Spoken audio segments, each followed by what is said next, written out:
بسم الله الرحمن الرحيم. السلام عليكم ورحمة الله وبركاته. فيديو جديد وحلقة جديدة، وبإذن الله النهاردة عندنا الحلقة الأولى من تعليم أساسيات البايثون بإذن الله. فبإذن الله تابعونا الفترة الجاية، هننزل فيديوهات كتيرة جدا جدا جدا جدا حلوة. بسم الله الرحمن الرحيم. طيب، أول حاجة، ليه إحنا نتعلم برمجة؟ ليه؟ طيب، أول حاجة، إيه هي البرمجة أو إيه هي لغات البرمجة؟ دي عبارة عن إيه بالظبط؟ أول حاجة، الكمبيوتر بيستعمل حاجة اسمها البوابات المنطقية، بيفهم حاجة اسمها البوابات المنطقية، وهي الزيرو والواحد. يعني الرقمين دول الكمبيوتر ما بيفهمش غيرهم بس. واحد يعني وصل له كهرباء، صفر يعني ما وصلوش كهرباء. فهو بيفهم بس لغة الكهرباء دي بس. طب ايه هو البوابات المنطقية او الزيرو والواحد دي؟ زي بالظبط حاجة العواميد اللي في الشارع. العواميد اللي في الشارع ديت، ليه لما بتيجي بالليل بتنور لوحدها؟ هي متظبطة انه اول ما يجي الليل تتحول من زيرو لواحد، فتنور على طول. في يعني جالها امر كهرباء ان هي تنور على طول. طبعا دي بتكون حاجات متبرمجة. طيب، فاحنا دلوقتي عايزين نكتب كود برمجة. اكيد مش هنقعد نكتب زيرو واحد واحد زيرو زيرو واحد واحد زيرو زيرو واحد. زيروين زيروين زيروين زيروين واحد اتنين أربعة ستة زيروين زيروين زيروين واحد اتنين أربعة ستة زيروين زيروين أو. فعشان كده عملنا لغات البرمجة. لغات البرمجة دي في حاجة اسمها باك اند وفرونت اند. فرونت اند يعني الحاجة اللي بتظهر قدامك على الشاشة، لكن الباك اند وهي ديت اللي احنا بنشتغل عليها. طيب، فانا دلوقتي عايز اكتب امر مثلا زي برنت، كتبته.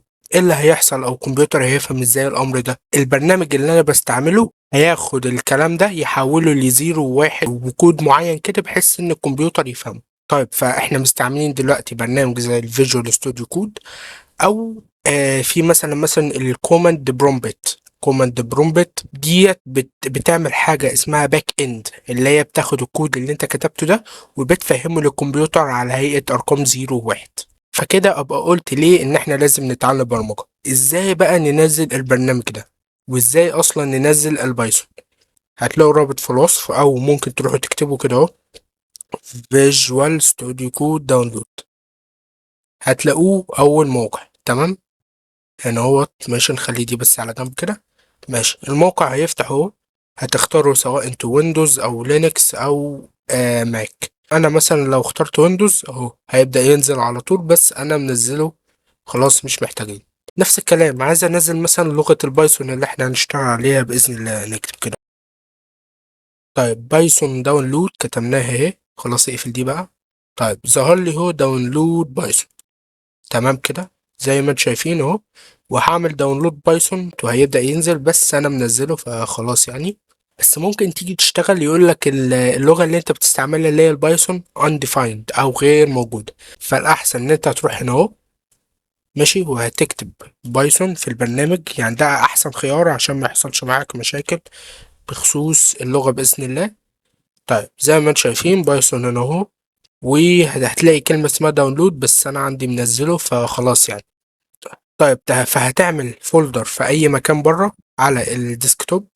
طيب، فاحنا نيجي هنا اهو كده نعمل نيو فولدر ونسميه بايثون.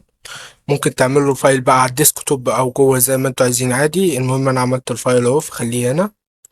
وهنيجي على البرنامج، نضغط اوبن فولدر من هنا اهو، ونروح على الديسكتوب ونختار ونعمل سيلكت فولدر.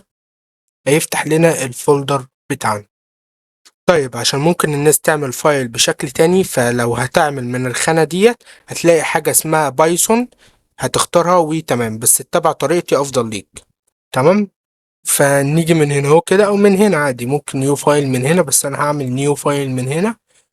واهم حاجة، اهم حاجة، ان انت لو هتضغط من هنا اهو، ان انت تكتب الاسم اللي انت عايزه، مثلا ان مثلا اسم قناة.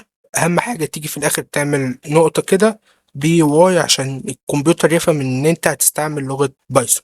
الفيديو جاي لما نكتب الكود بإذن الله. في مشاكل بتحصل لما نيجي نعمل يعني ران لكود او كده، فهبقول لكم بإذن الله تشغلوها ازاي بأكتر من طريقة.